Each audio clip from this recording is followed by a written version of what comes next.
Thanks for joining me today, Tsahi.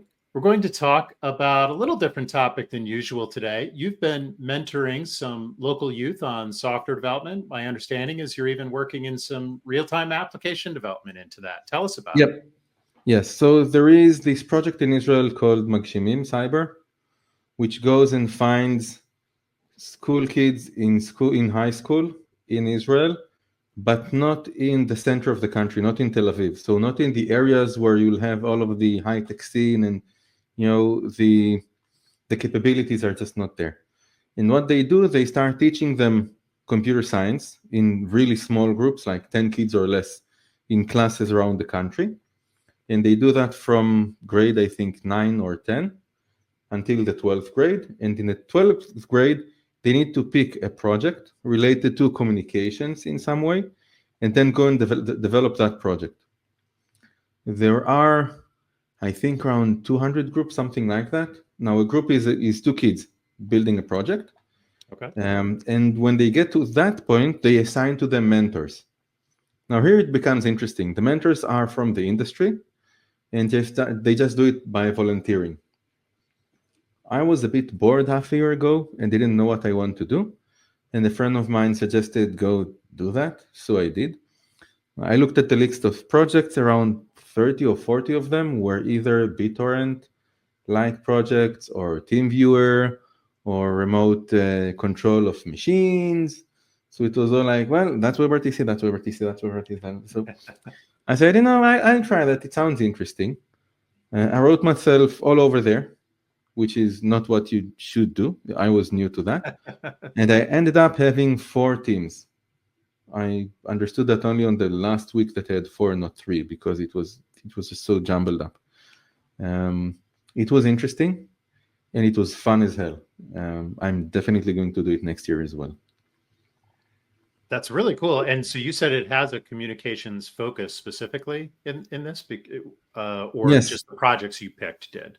No, it's either like you need to build SSH, or just things that revolve around communication technologies. And then they have things that look like WebRTC. Yeah. And the kids need to go research it, figure out what they want to build on their own, build the whole architecture and technology in place, and do it in 5 sprints of 3 weeks each, which is impossible. And they need to write stuff, not only use third parties and cobble them up. Yeah. So if I'd come and say, well, just go use Jitsi or use Janus or use MediaSoup, or it would be, no, we can't do that. Or use the browser. Now you need to explain why they're actually writing stuff on the server and why it makes sense and why it's still a good project. So it was challenging in a lot of many ways. One of them was that you can't really do whatever you want. They need to learn from that how to develop stuff. Now I had 4 different groups. 2 groups, 3 groups developed with C++. 1 group used Python. Why? Just because they could use whatever they want. They're given like, do whatever you want.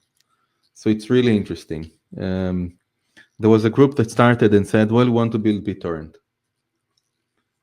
So I said, okay, that's nice. And then we started working on it. And they ended up taking libnice, like the C library that implements the ICE protocol, and then connecting it to their own implementation of a protocol that does BitTorrent, and building the whole thing around that. And then running, to show it and simulate it. This week they had 20 Docker machines running on AWS, showing in front of a machine that does all of the management of this, and running out of the laptops in the class through hotspots, and it was really, really fun. I was going to ask you why C++, but if they're doing that low level with ICE protocol, now that makes sense. That's pretty wild. Yes, and then there is another group comes in, and they decided that they want to build, what was it? Remote control with C++. But then you need UI. So they ended up using Qt and just, wow, it was horrible. It was great. The project worked. They did the screen sharing. It was, and they didn't use WebRTC at the end. They used something called Inet, and then on top of that does reliability over UDP, Mhm. and send the data through that to the other side, and they use the H.264 encoder using GStreamer or FFmpeg, one of these two. So it was really fun seeing. Then the third group decided they want to build TeamViewer, and they used Python. Okay. And they decided to use Python for the protocol and the network, not for the server. I told them, look, use the browser, and then we'll build something around the server that is signaling, and you can say that it worked well. No, they wanted to use Python. But then they came to this crazy idea of, well, we're going to use WebRTC, which is Python for WebRTC. And in order to have the GUI for that and the encoding, they use the browser. So they took a browser, they made it run the bindings in front of their Python code so they can run stuff through there. So the whole UI was HTML based. Then the browser did the screen grabbing and got the audio with get user media. Then it did the encoding itself, and they passed the frames in JSON of base 64 of the encoded data to Python, and they did that through the data channel in LibWebRTC and got 5-10 frames per second, but it worked. Yeah. And it was amazing just seeing these things and how they build these things and how it worked. It was really, really fun. That's really fantastic, and I love that you're doing this, and I love the focus of the group too. Seems to me like among the array of services that you offer in the WebRTC industry, so you need to do some job placement, and recruiting services, because you're training the next generation of half the people watching this probably are going to need to hire these people in a few years. Yes, I thought about it. First of all, I am helping a customer now actually build his team in the recruitment phase and doing the interviews, the job interviews. But here, I thought about that. All of these kids that I were with this week, I would gladly go and hire the moment that they go into the industry. Yeah. It's fun because you take 17-year-old kids that deal with doing a driver's license. Mm-hmm. They are doing their final exams. In Israel, it's mostly in 12th grade. They need to do all of their interviews for the army on this time. And then there is a psychometric test, which is like the GMA test for going to university. Some of them do it at that point in time, even though they might go to university only 3 years later after the army. And then they deal with, school and life and the things that they have to do. One of the girls there in my group was actually, she's learning theater. She's not even doing anything scientific at school. And yet she just does computer science. Yeah. Then there's this guy that does robotics in parallel to this. And each one thing that they do takes a whole lot of time. And then they have this on top of it.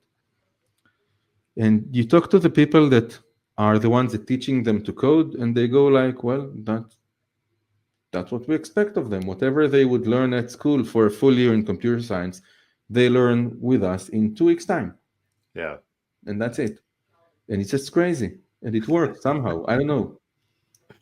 Oh, this is really cool. And it gives me some hope for like the next future, the next generation of engineers in the industry, because, I feel like one of the, when people talk about like AI development tooling, one of the lines of, criticism or hype, however you want to look at it, I suppose, is that AI tooling eliminates the need for junior engineers, or how are junior engineers going to get the training, the mentoring from others to kind of become a senior engineer eventually. And so I love that, that you're doing this and that this sort of group exists, because this is a way to get that. And the fact that they're not allowed to use, off the shelf components or any of the media servers you might normally recommend, they're obviously getting to really learn a lot of the really important fundamentals. It was, for me, it was really, really fun. First of all, being with kids, you become, I just went back to being a kid on my own, doing this in the places that really need that. Not, it's not, I'm not doing it in Tel Aviv. In Tel Aviv, they're like, you can get this training everywhere in courses and stuff. You can't do it if you live in the north of Israel. And then you start these discussions with the kids, and you tell them, you put on my put on my calendar an invite. They don't understand what you want from them, but they know how to code. It's like, it doesn't, or they won't send me a WhatsApp message because it's too late in the evening. It's 10 p.m. And I'm like, but what's the problem? It's like, they treat me as a grown-up, or it's so stupid. So it was really fun. I'm definitely going to do it next year.